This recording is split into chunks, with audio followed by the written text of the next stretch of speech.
अस्सलाम वालेकुम।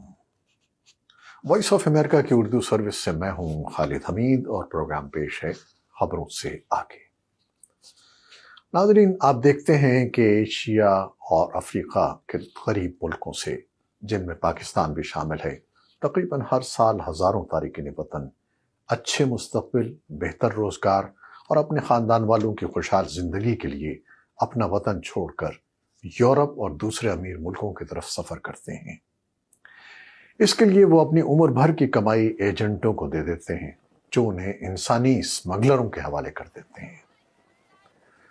अपनी आंखों में ख्वाब सजाए ये लोग अपना सफ़र उमूमन बोसीदा कश्तियों और शिकस्ता बहरी जहाज़ों में शुरू करते हैं, जो मंजिल तक पहुंचने से पहले ही समंदर की तुंद और तेज लहरों की नज़र हो जाते हैं। अगर वो किसी मकाम पर पहुंच भी जाएं, तो इमिग्रेशन हुक्काम की जानिब से गैर कानूनी सफ़र की सज़ा का शिकार हो जाते हैं और उम्र भर जेल खानों में पड़े रहते हैं। ऐसा ही एक वाक़या पिछले साल 14 जून को पेश आया, जब 700 पाकिस्तानी, शामी और मिस्री तारिकीन वतन लीबिया से सफ़र का आगाज़ करने वाले एक फिशिंग ट्रॉलर एड्रियाना में इटली के लिए रवाना हुए। लेकिन ये बदकिस्मत ट्रॉलर जुनूब मगरबी यूनान के करीब उलट गया। सिर्फ 104 अफराद जिंदा बच गए और 82 लाशें निकाली गई थीं। इस ट्रॉलर पर तकरीबन 350 पाकिस्तानी सवार थे। बहुत से लापता हैं और हो सकता है कि वो हलाक हो गए हों। पाकिस्तान की उस वक्त की हुकूमत ने इंसानी स्मगलरों के खिलाफ क्रैक डाउन शुरू किया था, जिन्होंने माहीगिरी की कश्ती पर पाकिस्तानियों के लिए सफ़र का इंतज़ाम किया, जिनमें से अक्सर यूरोप में मुलाजमत की तलाश में निकले थे। पुलिस ने इस केस के सिलसिले में कम से कम 17 मुश्तबा स्मगलरों को गिरफ्तार किया था।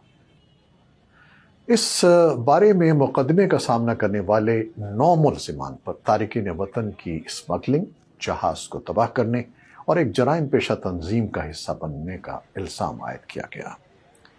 इन सब मुल्ज़िमों ने कोई गलत काम करने से इनकार किया। उनके वकला का कहना था कि वो महज उन तारिकीन वतन की मदद कर रहे थे जो इटली में बेहतर ज़िंदगी की तलाश में जा रहे थे, और यूनानी हुक्काम ने उन्हें कुर्बानी के बकरे के तौर पर इस्तेमाल किया है। जिंदा बच जाने वालों का कहना है कि यूनानी कोस्ट गार्ड की जानिब से कश्ती को बांध कर खींचने की एक तबाहकुन कोशिश की वजह से वो बहरे रोम के गहरे तरीन पानियों में उलट गई। उनका यह भी कहना था कि कोस्ट गार्ड ने कोई इमदादी कार्रवाई शुरू करने से पहले कई घंटों तक कश्ती की निगरानी की। इंसानी हुकूक के ग्रुपों और मुद्दा अलैहान के दिफा के वकला ने यूनान की जानिब से तहकीकात की शफाफियत पर सवालात उठाए हैं और कहा है कि इस हादसे में यूनानी कोस्ट गार्ड्स के किरदार की छानबीन के लिए खातिर खा काम नहीं किया गया। कोस्ट गार्ड्स ने दावा किया कि एड्रियाना पर सवार अफराद ने मदद कबूल नहीं की और कोस्ट गार्ड का डूबने में कोई किरदार नहीं था। इन 9 मुल्ज़िमान ने 11 माह हिरासत में गुजारे थे, ताहम मुकदमे के समाअत शुरू होने के चंद घंटों के अंदर ही प्रिजाइडिंग जज फेतिका कोतारातोस ने मुकदमा खारिज कर दिया। अभी ये वाज़ेह नहीं है कि आया कोई और अदालत इस केस की समाअत करेगी या नहीं। अब आपको बताते हैं कि उस रोज़ हुआ क्या था। इस बारे में मुख्तलिफ बयानात हैं। यूनान के करीब समंदरी हुदूद में डूबने वाली कश्ती पर सवार 104 अफराद को यूनानी कोस्ट गार्ड्स ने बचा लिया था। हादसे में बच जाने वाले अफराद ने दावा किया था कि कश्ती के डूबने से ऐन पहले एक और जहाज उसे टो कर रहा था। अलबत्ता एथेंस में ओहदेदारों का इसरार था कि तारिकीन वतन को लीबिया से इटली ले जाने वाली कश्ती किसी भी मकाम पर यूनानी कोस्ट गार्ड के जहाज से टो नहीं की गई थी। यूनानी कोस्ट गार्ड्स को बड़े पैमाने पर तनकीद का निशाना बनाया गया था, जिन पर इल्ज़ाम है कि उन्होंने तारिकीन वतन को उनके जहाज के डूबने से पहले बचाने की कोशिश नहीं की, बल्कि उन्होंने किसी भी किस्म की मदद करने से इनकार किया और कश्ती को इटली ले जाने पर इसरार किया।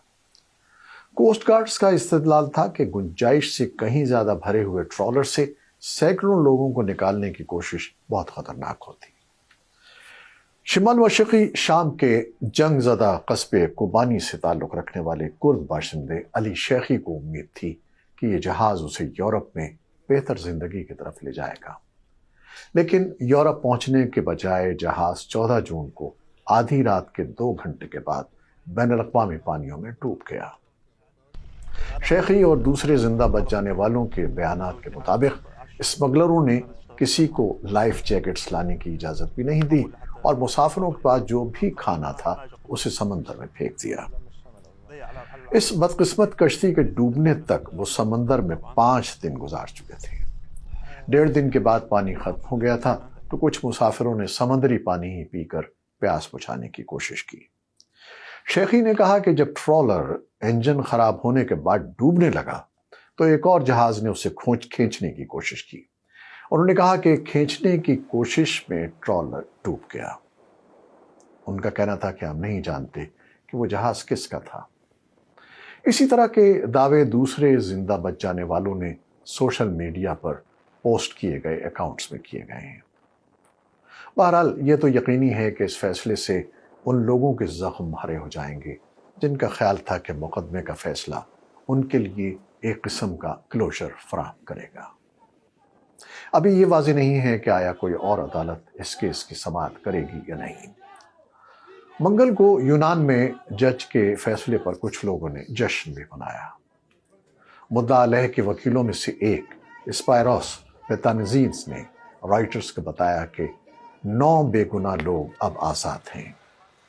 آخرکار ایک بڑی جدوجہد اور تکلیف کے بعد انہیں انصاف مل گیا۔ یہ بلا شبہ ایک اندوہناک حادثہ تھا، مگر اس کے بعد بھی ترک وطن کے لیے خطرناک سمندری سفر اب بھی کیے جاتے ہیں۔ آپ کے خیال میں کیا واقعی اچھی زندگی کے لیے جان کا خطرہ مول لینا چاہیے یا صبر اور محنت سے بھی بہتر زندگی حاصل کی جا سکتی ہے؟ اپنی قیمتی رائے سے آگاہ کیجیے گا۔ منتظر ہیں۔ خدا حافظ۔